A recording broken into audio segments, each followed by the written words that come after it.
আবার সর্দি কাশি শুরু হয়েছে। সর্দি কাশি শুরু হলেই সেই জ্বর, স্কুল অফিস বন্ধ, সময় নষ্ট, ওয়ার্কিং আওয়ার নষ্ট আর কি, যেটা ওয়ার্ক আওয়ার আমরা বলি, সেটা নষ্ট হয়ে যায়।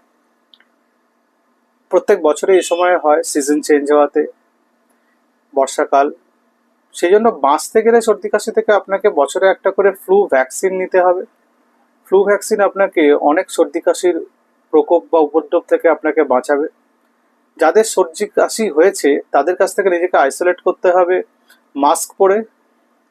মাস্ক পরলে আপনি যদি অফিসে যাচ্ছেন, মনে করুন পাশের ডেস্কে একজন খুব হাঁচছে বা কাশছে, তো আপনি মাস্ক পরে থাকুন। এতে লজ্জা পাওয়ার কিছু নেই। আমরাও ডাক্তাররা চেম্বারে অনেক সময় সর্দি কাশির পেশেন্ট দেখতে গেলে মাস্ক পরেই দেখি, নাহলে তো ইনফেক্টেড হবেন। যদিও ভ্যাকসিনেশন নেওয়া থাকলে সেটার চান্স অনেক কম, তাও তো চান্স একটা থেকেই যায়।